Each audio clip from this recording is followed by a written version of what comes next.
ഇന്നത്തെ ക്ലാസ്സിൽ നമ്മൾ പഠിക്കാൻ പോകുന്നത് സെമിനാർ റിപ്പോർട്ട് അല്ലെങ്കിൽ പ്രോഗ്രാം റിപ്പോർട്ട് എഴുതാനാണ്. ഒരു പ്രോഗ്രാമിൻ്റെ അല്ലെങ്കിൽ ഒരു സെമിനാറിൻ്റെ റിപ്പോർട്ട് എഴുതാൻ നമ്മോട് ചോദിക്കാറുണ്ട്. 6 മാർക്കിൻ്റെ ചോദ്യമാണ് ഇത്. 6 മാർക്കിന് ചോദിക്കാറുള്ളതാണ് സെമിനാർ റിപ്പോർട്ട് അല്ലെങ്കിൽ പ്രോഗ്രാം റിപ്പോർട്ട് എന്ന് പറയുന്നത്. ഏതെങ്കിലും ഒരു പ്രോഗ്രാം പേരൊക്കെ തരും നമ്മുടെ ചോദ്യത്തിൽ. ആ ചോദ്യം തന്നിട്ട് ഈ കാണുന്ന പേരിൽ ഒരു ക്ലബിൻ്റെ കീഴിൽ ഒരു സെമിനാർ സംഘടിപ്പിക്കപ്പെട്ടു, അപ്പോൾ അതിൻ്റെ റിപ്പോർട്ട് തയ്യാറാക്കുക എന്നാണ് പറയാറ്. നമുക്ക് അത്തരത്തിലുള്ള ഒരു ചോദ്യം ഒന്ന് ആദ്യം നോക്കാം, എന്നിട്ട് നമുക്കതിൻ്റെ ഡീറ്റെയിൽസിലേക്ക് വരാം. ഇവിടെ നോക്കാം, 26ാമത്തെ ചോദ്യത്തിൽ തന്നിട്ടുള്ളത് എന്താണെന്ന് നോക്കാം.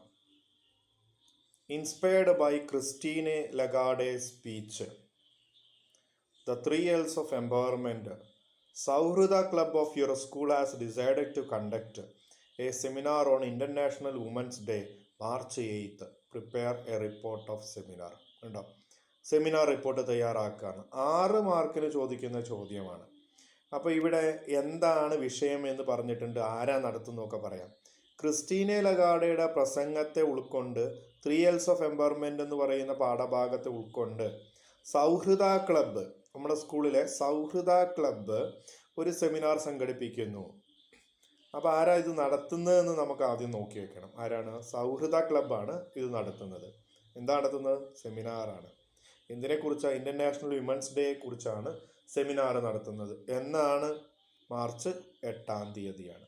അപ്പോൾ സ്ത്രീ ശാക്തീകരണത്തെക്കുറിച്ച്, വിമൻ എംപവർമെന്റിനെ കുറിച്ചുള്ള ഒരു സെമിനാറാണ് നടത്തുന്നത്. അപ്പോൾ സെമിനാർ റിപ്പോർട്ടാണ്, അതായത് സെമിനാർ നടത്തി കഴിഞ്ഞതിന് ശേഷം അതിൻ്റെ റിപ്പോർട്ട് തയ്യാറാക്കുക എന്നുള്ളതാണ് നമ്മളോട് പറയുന്നത്. ഓക്കെ, അപ്പോൾ ഇങ്ങനെ ഒരു ചോദ്യം വന്നു കഴിഞ്ഞാൽ നമുക്ക് എങ്ങനെ ആൻസർ ചെയ്യാം? ഇങ്ങനത്തെ സാധാരണ ചോദ്യങ്ങൾ ഉണ്ടാവാറുണ്ട്. സെമിനാർ എന്നുള്ളതിന് പ്രോഗ്രാം എന്നും പറയാറുണ്ട്. അപ്പോൾ നമ്മൾ ഹെഡിങ് കൊടുക്കും, സെമിനാർ റിപ്പോർട്ട് അല്ലെങ്കിൽ പ്രോഗ്രാം റിപ്പോർട്ട്. ഏതെങ്കിലും ഒന്നേ കൊടുക്കാൻ പാടുള്ളൂ, സെമിനാർ റിപ്പോർട്ട് അല്ലെങ്കിൽ പ്രോഗ്രാം റിപ്പോർട്ട് എന്ന് ഹെഡിങ് കൊടുക്കും. ഇത് വളരെ വിശദീകരിച്ച് എഴുതേണ്ട ഒരു ചോദ്യമാണ്. ഒരു 120 വേർഡ്സിൽ ഒരു 3 പാരഗ്രാഫോ 4 പാരഗ്രാഫോ ആക്കിയിട്ട് 6 മാർക്കിന് എഴുതേണ്ടതാണ്. ഒരു 1.5 പുറമൊക്കെ സാധാരണ വരുന്ന ഒന്നാണ്. പക്ഷെ നമുക്ക് അത്രയൊന്നും വലിപ്പം വന്നിട്ടില്ലെങ്കിലും ഒരു പുറത്തിലേക്കെങ്കിലും നമുക്ക് 3 പാരഗ്രാഫ് ആക്കി എഴുതുക എന്നുള്ളതാണ്. അപ്പോൾ എന്തെല്ലാം എഴുതണം? ഒന്നാമത്തെ പാരഗ്രാഫ് നോക്കാം. ഇത് എവിടെയാണ് നടക്കുന്നത്, ആരാ നടത്തുന്നത്, എന്താണ് നടത്തുന്നത് എന്നാണ് ഒന്നാമത്തെ പാരഗ്രാഫിൽ നമുക്ക് വേണ്ടത്. നോക്കാം. The seminar programme titled. Seminar അല്ലെങ്കിൽ പ്രോഗ്രാം എന്ന് പറഞ്ഞ ടൈറ്റിൽഡ്, തലക്കെട്ട്, സെമിനാറിൻ്റെ അല്ലെങ്കിൽ പ്രോഗ്രാമിൻ്റെ തലക്കെട്ട് എഴുതണമെന്നാണ്. അപ്പോൾ തലക്കെട്ട് എഴുതുമ്പോൾ നമുക്കറിയാം എന്തിൽ എഴുതാറ്? ഇൻവേർട്ടഡ് കോമയിൽ, ഡബിൾ ഇൻവേർട്ടഡ് കോമയിലാണ് പ്രോഗ്രാമിൻ്റെ പേര് എഴുതേണ്ടത്. അപ്പോൾ നമ്മളിവിടെ എന്തെഴുതണം? പ്രോഗ്രാമിൻ്റെ പേര് എഴുതണം, അല്ലേ? ഇന്റർനാഷണൽ വിമൻസ് ഡേ എന്ന് പറഞ്ഞ് സെമിനാറിൻ്റെ പേര് എഴുതണം. നമ്മൾ നേരത്തെ ചോദ്യത്തിൽ കണ്ടില്ലേ? അപ്പോൾ അവിടെ വിഷയം തന്നിട്ടുണ്ട്. അപ്പോൾ ആ വിഷയം ഇവിടെ എഴുതുക, സെമിനാറിൻ്റെ അല്ലെങ്കിൽ പ്രോഗ്രാമിൻ്റെ പേര് ഇവിടെ എഴുതുക. അപ്പോൾ ഇവിടെ എന്ത് എഴുതണം? വിഷയം ഇവിടെ എഴുതുക. ഓക്കെ, ഇനി അടുത്തത് ആരാണ് ഇത് ഓർഗനൈസ് ചെയ്യുന്നത്? Was organised. ഓർഗനൈസ് എന്ന് പറഞ്ഞാൽ സംഘടിപ്പിച്ചു. ഇതാര് സംഘടിപ്പിക്കുന്നു എന്നാണ്. അടുത്തത് ക്ലബിൻ്റെ പേരാണ് എഴുതേണ്ടത്. ക്ലബിൻ്റെ പേര് നമുക്കറിയാം, അവിടെ നൽകിയിട്ടുണ്ട് സൗഹൃദ ക്ലബ്ബ് എന്നൊക്കെ പറഞ്ഞിട്ട്, അല്ലേ? അപ്പോൾ ക്ലബിൻ്റെ പേര് നമ്മൾ അവിടെ കൊടുക്കുന്നു. ഇവിടെ ക്ലബിൻ്റെ പേര് കൊടുക്കുന്നു. ഇനി എന്നാണ്? ഡേറ്റ് തന്നിട്ടുണ്ട് എങ്കിൽ അവിടെ ഡേറ്റ് എഴുതാം, ഇല്ലെങ്കിൽ നമുക്കൊരു ഡേറ്റ് ഇടാം. എവിടെ വെച്ചാൽ നടക്കുന്നത്? ഓഡിറ്റോറിയം. അതെങ്ങനെ എഴുതി? ഇനി നമ്മൾ പറയുകയാണ് ദ സെമിനാർ, ബാക്കി നമ്മൾ പറയുകയാണ് the seminar or programme attended. ഈ പ്രോഗ്രാമിൽ, സെമിനാറിൽ അറ്റൻഡ് ചെയ്തു, പങ്കെടുത്തു ബൈ അപ്രോക്സിമേറ്റ്ലി 50 പാർട്ടിസിപ്പൻസ്. അപ്പോൾ ഞാൻ നിങ്ങളോട് പറഞ്ഞിട്ട് അപ്രോക്സിമേറ്റ്ലി ഒന്നും വേണ്ട, അതൊക്കെ വെട്ടിക്കളയാം. അറ്റൻഡഡ്, പങ്കെടുത്തു ബൈ 50 പാർട്ടിസിപ്പൻസ്. 50ഓളം പാർട്ടിസിപ്പൻസ് പങ്കെടുത്തു. ആരാണ് പാർട്ടിസിപ്പൻസ്? പങ്കെടുക്കുന്നവരാണ് പാർട്ടിസിപ്പൻസ്. ഇൻക്ലൂഡിങ്, ഉൾപ്പെടുന്നു. അതിൽ ആരൊക്കെ ഉൾപ്പെടുന്നു? സ്റ്റുഡൻസ് ഉണ്ട്, ഫാക്കൽറ്റി ഉണ്ട്, ഗസ്റ്റ് ഉണ്ട് എന്നൊക്കെ.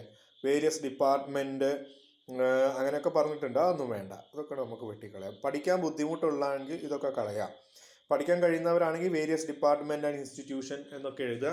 ബുദ്ധിമുട്ടുള്ളവരാണെങ്കിൽ എന്ത് എഴുതിയാൽ മതി? 50 participants including students, faculty and guests എന്നെഴുതി. അപ്പോൾ ആരൊക്കെ പങ്കെടുത്തു, എന്താണ് പ്രോഗ്രാം, എവിടെ വെച്ചാണ് നടക്കുന്നതെന്ന് നമ്മൾ പറഞ്ഞു കഴിഞ്ഞു. ഓക്കെ, ഇനി നമുക്ക് ഇതിൻ്റെ 2ാമത്തെ പാരഗ്രാഫിലേക്ക് പോകാം. ഇത് കുറച്ചുകൂടെ വലിയ ഒരു പാരഗ്രാഫാണ്. നമ്മൾ കുറേ കാര്യങ്ങൾ അവിടെ ചേർക്കാനുണ്ട്. എന്തൊക്കെയാണെന്ന് നോക്കാം. രണ്ടാമത്തെ പാരഗ്രാഫിൽ the event began with inaugural session. ഈ ഇവന്റ് എന്ന് പറഞ്ഞ പ്രോഗ്രാം ബിഗാൻ ആരംഭിച്ചു. ഈ പ്രോഗ്രാം എങ്ങനെ ആരംഭിച്ചു? Inaugural session. ഇനാഗുറൽ സെഷൻ എന്ന് പറഞ്ഞാൽ ഉദ്ഘാടനം എന്നാണ്. ഇനാഗുറൽ ഉദ്ഘാടനം. ഉദ്ഘാടന പരിപാടിയോടുകൂടി ഈ ഒരു പ്രോഗ്രാം ആരംഭിച്ചു. വേർ അവിടെ എന്ന് പറഞ്ഞിട്ട് നമ്മൾ എന്ത് ചെയ്യുന്നു? ഉദ്ഘാടനം ചെയ്യുന്ന വ്യക്തിയുടെ പേര് ആണ് ഇവിടെ എഴുതേണ്ടത്. ആരാ ഉദ്ഘാടനം ചെയ്തത്? ഇഷ്ടമുള്ള പേര് എഴുതാം. മന്ത്രിമാരോ MLA മാരോ MP മാരോ സിനിമാ നടന്മാരോ നടിമാരോ ആരായാലും വേണ്ടില്ല. ഉദ്ഘാടനം ചെയ്യുന്ന ആളുടെ പേര് അവിടെ എഴുതാം. നിങ്ങൾക്ക് ഇഷ്ടമുള്ള ആളുടെ പേര് എഴുതാം. ഓക്കെ. ബാക്കി ഡെലിവേർഡ് വെൽക്കം സ്പീച്ച്. ഡെലിവേർഡ് എന്ന് പറഞ്ഞാൽ നൽകി എന്നാണ്. ഡെലിവർ എന്ന് പറഞ്ഞാൽ നൽകുക. വെൽക്കം സ്പീച്ച് സ്വാഗത പ്രസംഗം നൽകി. Okay. This was followed. Followed എന്ന് പറഞ്ഞാൽ തുടർന്ന്, അല്ലേ? ഇതിനെ തുടർന്ന് keynote address speech. By keynote address എന്ന് പറഞ്ഞാൽ മുഖ്യ പ്രഭാഷണം. സെമിനാർ ആണല്ലോ, അപ്പോൾ ഒരു വിഷയത്തെക്കുറിച്ച് പ്രധാനമായും പ്രസംഗിക്കണം. അപ്പോൾ മുഖ്യ പ്രഭാഷണം നടത്തി. സ്പീച്ച് ബൈ ആരാ നടത്തിയതെന്നാണ് ഇനി അടുത്തത്. മുഖ്യ പ്രഭാഷകന്റെ എന്ത് ചെയ്യണം? പേരെഴുതണം. പ്രധാന പ്രഭാഷണം നടത്തിയ ആളുടെ പേരെഴുതുക. ആരുടെയെങ്കിലും ഒരാളെ പേരെഴുതുക. നിങ്ങളെ പേരെഴുതിയാലും കുഴപ്പമില്ല. ഓക്കെ, ഇതൊക്കെ വേണമെന്നേ ഉള്ളൂ. കോമ ഇട്ടു. Who spoke the topic. ഇവിടെ കോമ ഇട്ടിട്ട് ഹൂ സ്പോക്ക് ദ ടോപ്പിക്. അയാൾ ഈ ടോപ്പിക്കിനെ കുറിച്ച് സ്പോക്കാണ്. സ്പോക്ക് സംസാരിച്ചു. സ്പീക്ക് സംസാരിക്കുക, സ്പോക്ക് സംസാരിച്ചു. കാരണം ഈ ഒരു പ്രോഗ്രാം കഴിഞ്ഞല്ലോ, കഴിഞ്ഞതിന് ശേഷമാണ് നമ്മൾ ഈ റിപ്പോർട്ട് എഴുതുന്നത്. അപ്പോൾ ഇങ്ങനെയൊക്കെ ഇന്നലെ സംഭവിച്ചു എന്നാണ് പറയുന്നത്. അപ്പോൾ സ്പോക്ക് ഗ്രാമർ കറക്റ്റ് ആവണമെന്നുള്ളതുകൊണ്ട് സംസാരിച്ചു എന്ന് പറഞ്ഞിട്ട് നമ്മൾ എന്ത് ചെയ്യുന്നു? വിഷയം എഴുതി. അടുത്തത് വിഷയമാണ്. വിഷയം എഴുതുമ്പോൾ എന്തിൽ വേണം നിങ്ങൾക്കറിയാം. ടോപ്പിക് എപ്പോഴും ഇൻവേർട്ടഡ് കോമയിലാണ്, അല്ലേ? ടോപ്പിക്ക് ഇൻവേർട്ടഡ് കോമയിലാണ്, നമുക്കറിയാം. ഇവിടെ ഇൻവേർട്ടഡ് കോമ കൊടുത്താണ്ട 2 കോമ കണ്ട. ആ 2 കോമേൻ്റെ ഉള്ളിൽ വേണം വിഷയം എഴുതാൻ. അപ്പോൾ വിഷയം എഴുതി. Okay. Next, several sessions were held during the programme. Several session എന്ന് പറഞ്ഞാൽ എന്താ? പലതരത്തിലുള്ള സെഷനുകൾ ഹെൽഡ് നടന്നു. അപ്പോൾ ഈ ഒരു പ്രോഗ്രാമിൻ്റെ ബേസ് ചെയ്തിട്ട് പലതരത്തിലുള്ള പരിപാടികൾ നടന്നു എന്നാണ്. ചിലപ്പോൾ പാട്ട് പാടലുണ്ടാവും, ചിലപ്പോൾ സ്ലൈഡ് പ്രദർശനം എന്തെങ്കിലും ഉണ്ടാവും സ്ക്രീനിൽ, ചിലപ്പോൾ അതിനെക്കുറിച്ചുള്ള നാടകങ്ങളുണ്ടാവും. അങ്ങനെ സെവറൽ പ്രോഗ്രാംസ് ഹെൽഡ്, പലതരത്തിലുള്ള പ്രോഗ്രാമുകൾ നടന്നു. Covering various sub topic. അതിനെ കവറിങ് എന്ന് പറഞ്ഞാൽ എന്ത് ചെയ്തു? പൂർത്തീകരിച്ചു, അല്ലേ? വേരിയസ് സബ് ടോപ്പിക്, ഉപവിഷയങ്ങളെക്കുറിച്ചും ഇതുമായി റിലേറ്റഡ് ടു മെയിൻ തീം, പ്രധാന വിഷയവുമായി ബന്ധപ്പെട്ട ഉപവിഷയങ്ങളെക്കുറിച്ചും സംസാരിച്ചു എന്നാണ്. അപ്പോൾ ഒരു സെമിനാറൊക്കെ ആകുമ്പോൾ ഒരു വിഷയമല്ല ഉണ്ടാവും, ആ വിഷയവുമായി ബന്ധപ്പെട്ട് പല വിഷയങ്ങളുണ്ട്. അപ്പോൾ നമ്മൾ വിമൺ എംപവർമെൻറ്റ് പറയുമ്പോൾ നമുക്കറിയാം 3 L's നമ്മൾ എന്ത് പറഞ്ഞിട്ടുണ്ട്? 3 ലെസണുകൾ ഉണ്ടല്ലോ, അല്ലേ? 3 L's എന്ന് പറഞ്ഞാൽ 3 ലെസൺ ഇല്ലേ? ലേബർ, അതുപോലെ ലേണിംഗ്, ലീഡർഷിപ്പ്, അങ്ങനെ ഓരോ വിഷയത്തിനെ കുറിച്ചും നമ്മൾ അതിൽ വിശദീകരിക്കുന്നില്ലേ? അപ്പോൾ അതേപോലെ ഇവിടെയും 3 L's എന്ന് പറഞ്ഞ് നമുക്ക് ഉപവിഷയങ്ങൾ കൊടുക്കാം. The sum of the prominent session include. അതിൽ പ്രധാനപ്പെട്ട ചില കാര്യങ്ങൾ. പ്രൊമിനൻ്റ് എന്ന് പറഞ്ഞാൽ എന്താ? ഇമ്പോർട്ടൻ്റ്. പ്രൊമിനൻ്റ് എന്ന് പറഞ്ഞാൽ ഇമ്പോർട്ടൻ്റ്.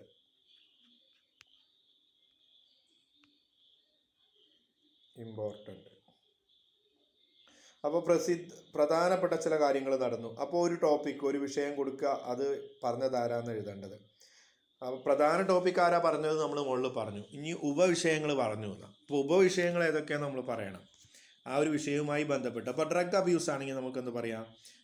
അതിൻ്റെ കോസസ്, കാരണം, റീസൺ ഓഫ് ഡ്രഗ് അബ്യൂസ് എന്ന് പറയാം. അല്ലെങ്കിൽ ഇമ്പാക്റ്റ്, അല്ലെങ്കിൽ റിസൾട്ട് ഓഫ് ഡ്രഗ് അബ്യൂസ്, അല്ലേ? അല്ലെങ്കിൽ negative side of drug abuse, positive side of drug abuse. അങ്ങനെ 2 ടോപ്പിക് കൊടുക്കാം. വിമൺ എംപവർമെൻ്റ് ആണെങ്കിൽ നമുക്ക് എന്ത് എഴുതാം? എഡ്യൂക്കേഷൻ എന്ന് പറഞ്ഞു കൊടുക്കാം. അപ്പോൾ എഡ്യൂക്കേഷൻ ബൈ കുമാർ എന്ന് എഴുതി. ലേബർ എന്ന് പറയുന്ന വിഷയത്തെക്കുറിച്ച് ആര് പറഞ്ഞു? ബൈ റിയ സംസാരിച്ചു. അപ്പോൾ ഇതിനെ പ്രധാന വിഷയത്തെക്കുറിച്ച് സംസാരിച്ചത് ആര്? ഉപവിഷയങ്ങളെക്കുറിച്ച് ആര് സംസാരിച്ചു എന്നൊക്കെയാണ് നമ്മൾ 2ാമത്തെ പാരഗ്രാഫിൽ പറഞ്ഞത്. വലിയ പാരഗ്രാഫാണ്, മനസ്സിലാവുന്നുണ്ട്? ആദ്യം ഇത് ഉദ്ഘാടനം ചെയ്ത വ്യക്തി ആരാണെന്ന് പറയണം, പിന്നെ അയാൾ പ്രസംഗിച്ചു, അതിനുശേഷം മുഖ്യപ്രഭാഷണം നടത്തിയത് ആരാണെന്ന് പറയണം, അയാൾ പ്രസംഗിച്ച വിഷയം, അതാണ് നമ്മുടെ ടോപ്പിക്ക്, അല്ലേ? വിഷയം നമ്മൾ എഴുതി. ഉപവിഷയങ്ങൾ ഉണ്ടായിരുന്നു, അപ്പോൾ ഉപവിഷയങ്ങൾ ഏതൊക്കെയാണെന്ന് പറഞ്ഞു. അത് പറഞ്ഞ ആൾക്കാരെ പേരും നമ്മൾ എഴുതി. ഇനി ലാസ്റ്റ് പാർട്ടിലേക്ക്, അവസാന ഭാഗത്തേക്ക്. ഓക്കെ, നമുക്കിവിടെ അടുത്ത പാരഗ്രാഫിലേക്ക് നോക്കാം. ഇതൊക്കെ ഇതേപോലെ തന്നെ പഠിച്ചു വെക്കുക എന്നേ ചെയ്യാനുള്ളൂ. The event successfully met objective by engaging participants inside a discussion and a knowledge sharing activity. Interacting session, question answer rounds are help in to learning experience. അപ്പോൾ ഇത് കാണുമ്പോൾ തന്നെ നിങ്ങൾക്കറിയാം കുറച്ച് ബുദ്ധിമുട്ടുണ്ട്, ഇതിൽ കുറച്ച് ബുദ്ധിമുട്ടുള്ള വാക്കുകളൊക്കെ ഉണ്ട്. ഞാനൊന്ന് പറഞ്ഞു നോക്കാം. ദ ഇവൻറ്റ് സക്സസ്ഫുള്ളി, ഈ സംഭവങ്ങൾ സക്സസ്ഫുള്ളി വിജയകരമായി മെറ്റ് ഇറ്റ്സ് ഒബ്ജക്റ്റീവ്, അതിൻ്റെ ഒബ്ജക്റ്റീവ്, അതിൻ്റെ ലക്ഷ്യബോധം നേടിയെടുത്തു എന്ന് പറഞ്ഞാൽ ഈ പ്രോഗ്രാം നടത്തിയോണ്ട് എന്താ ഗുണം കിട്ടിയെന്നാ. അപ്പോൾ ഈ പ്രോഗ്രാം കൊണ്ട് അതിൻ്റെ ലക്ഷ്യബോധം നേടാൻ സാധിച്ചു എന്നാണ് നമ്മൾ പറഞ്ഞത്. ഇനി ബാക്കിയുള്ളത് നിങ്ങൾക്ക് വേണമെങ്കിൽ ഒഴിവാക്കാം ബുദ്ധിമുട്ടാണെങ്കിൽ. എന്നാൽ ചില ഭാഗങ്ങൾ ഉണ്ടാക്കണം. ക്വസ്റ്റ്യൻ ആൻഡ് ആൻസർ, അതാണ് Q&A.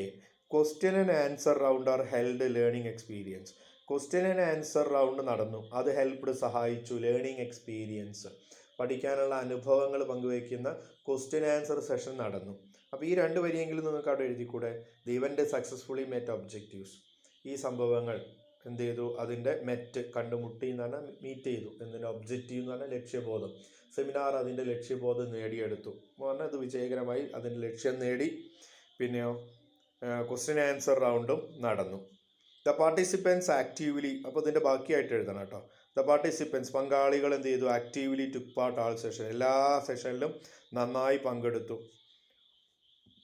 പാർട്ടിസിപ്പൻസ് ആക്റ്റീവായിട്ട് എല്ലാ സെഷനിലും പങ്കെടുത്തു. ഓക്കെ.